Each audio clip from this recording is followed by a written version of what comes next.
પ્રશ્ન રિદ્ધિસ કિચનમાં તમારું સ્વાગત છે। આજે આપણે નાના બાળકોને પ્રિય એવા પૌવાના વડા બનાવીશું। તેના માટે મેં આ 2 વાડકી બટાકા પૌવાના પૌવા આવ્યા છે એ લીધા છે। તમે જાડા પાતળા કોઈ પણ પૌવા લઈ શકો છો। હવે આ પૌવાને આપણે પાણી નાખી અને થોડા હળદી મસરી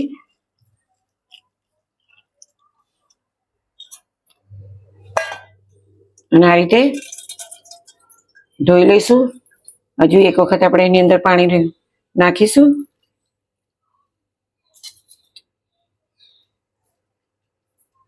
આપણે હાથથી એને આ રીતે મસળી અને પછી આ પાણી કાઢી લઈશું।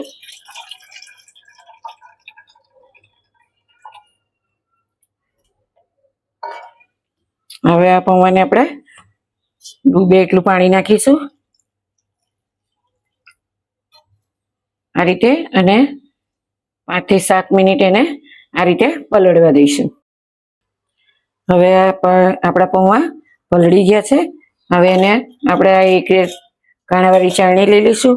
એની અંદર આપણે આ પૌવાને આ રીતે અંદર નાખીશું એટલે જે વધારાનું પાણી હોય એ બધું નીચે ચાળણીની નીચે જતું રહે।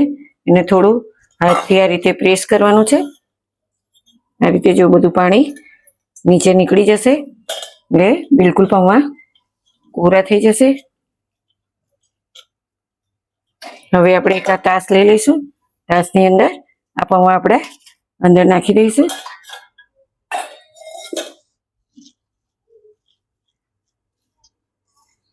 પૌવા આપણા ફૂલી ગયા છે અને પલળી પણ ગયા છે। હવે એના માટે આપણે આ મસાલા છે એમાં ખાંડેલા મરચાં છે, લીલા તલ, ખાંડ, મરી પાવડર, આ શેકેલા જીરાનો પાવડર છે, વલિયારી છે, આ લીંબુનો રસ છે, આ ઘઉંનો કકરો લોટ છે અને આ રૂટિંગ મસાલા છે। હવે આપણે બધા અંદર મસાલા કરીશું। એમાં પહેલું આપણે માપસર મીઠું નાખીશું। મીઠું નાખ્યા પછી આ 1 ચમચી વલિયારી છે લીલી એ નાખીશું। આ લીલા મરચાં 1 ચમચી છે ખાંડેલા એ નાખીશું। તલ આપણે નાની 2 ચમચી નાખીશું। આ 1.5 ચમચી ખાંડ છે એ નાખીશું। આ શેકેલા જીરાનો પાવડર છે 1 ચમચી છે એ અંદર આપણે નાખીશું। મરી પાવડર છે એને તમારા ટેસ્ટ મુજબ નાખવાનો છે। હું અત્યારે 1 નાની ચમચી નાખી રહી છું। અને 1 ચમચી લીંબુનો રસ છે એટલે એને ખાટો મીઠો સ્વાદ આવે એના માટે છે। હવે એને આપણે મિક્સ કરી લઈશું। હવે જે આપણે રૂટિંગ મસાલા દરરોજ વાપરીએ છીએ એ આપણે એડ કરીશું। એની અંદર તમને જે પ્રમાણે તીખાશ જોઈએ એ પ્રમાણે તમે લાલ મરચું પાવડર નાખીશો। હું અત્યારે 1.5 ચમચી લાલ મરચું પાવડર નાખું છું। થોડો કલર આવે એના માટે 1/2 ચમચી હળદર નાખીશું। થોડો ગરમ મસાલો નાખીશું। 1/2 ચમચી ધાણા જીરું પાવડર નાખીશું। હવે એને હાથથી આપણે મિક્સ કરી લઈશું। આની અંદર આપણે બિલકુલ પાણી નહીં લેવાનું। આજે આપણે પૌવા પલાળેલા છે એનાથી જ આપણા વડાનો લોટ તૈયાર થઈ જશે। હવે આની અંદર બાઇન્ડિંગ આવે એના માટે આપણે આ ઘઉંનો કકરો લોટ લીધો છે એ થોડો થોડો નાખીશું। જે રીતે જરૂર પડે એ પ્રમાણે જ નાખવાનો છે। અત્યારે મેં અડધી વાડકી નાખ્યો છે। આ લોટ આપણે આ બાંધીએ આ રીતે એટલે આપણે જે પ્રમાણે બાઇન્ડિંગ આવે એ રીતે નાખવાનો છે। બધું બરોબર મિક્સ કરી લઈશું। આ વડાની અંદર પાણીનો બિલકુલ ઉપયોગ કરવાનો નથી। હજુ 2-1 ચમચી જેટલો લોટ જશે તો આપણે અંદર આ કકરો લોટ નાખીશું અને આ રીતે મિક્સ કરી દઈશું। આ લોટને આપણે આજે પૌવા પલાળેલા બનાવ્યું છે એટલે આને રેસ્ટ આપવાની જરૂર નથી। આમાં ખારો પણ નાખવાની જરૂર નથી।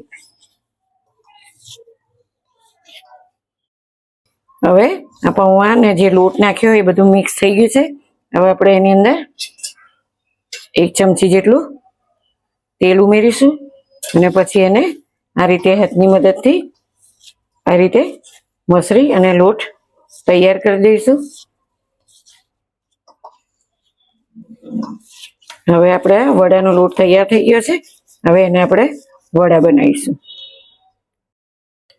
હવે આ પૌવાના વડાનો લોટ આપણે તૈયાર થઈ ગયો છે. હવે આપણે એને વડા બનાવીશું.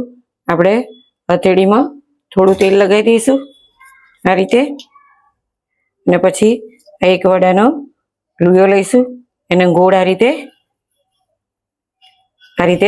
કરી દેવાનો છે. અને આ જે તલ લીધા છે આપણે એને આ રીતે બે બાજુ કોટિંગ કરી અને હથેળીની મદદથી જ આ રીતે એને આપણે દબાવવાનું છે. બહુ પાતળા નહીં કરવાના. આપણું વડું તૈયાર થઈ ગયું છે પૌવાનું. એ જ રીતે આપણે બીજા વડા પણ બનાવીશું. આ રીતે ગોળ લુયો કરી હથેળીમાં અને તલનું કોટિંગ કરીશું. નાના બાળકોને ખૂબ ગમશે.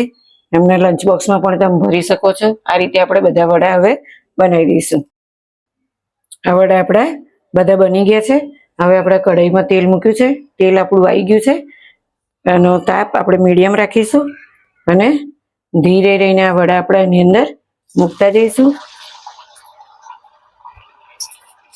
આ પૌવાના વડા છે એટલે એને એકદમ ઝારો લગાવવાનો નહીં. ધીમે ધીમે વડા એની જાતે જ ઉપર આવશે.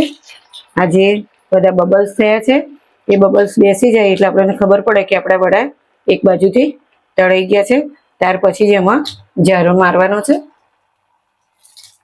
હવે જો ધીમે ધીમે બબલ્સ ઓછા થવા આવ્યા છે.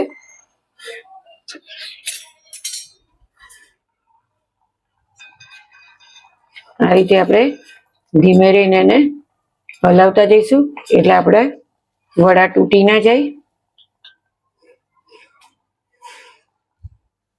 હવે જો આ તેલ આપણું જે બબલ્સ થયા હતા એ બધું બેસી ગયું છે. એટલે હવે આપણે વડાને આ રીતે તબેટાની મદદથી પલટાઈ દઈશું. જુઓ કેવા ફૂલ્યા છે ને.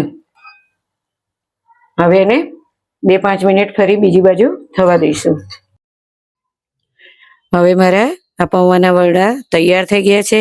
એમાં મેં કોઈ ઈનો કે જે આપણે ખાવાનો સોડા આવે છે એ કંઈ પણ ઉમેર્યું નથી. તો પણ જુઓ મારા આ વડા ફૂલીને તૈયાર થઈ ગયા છે.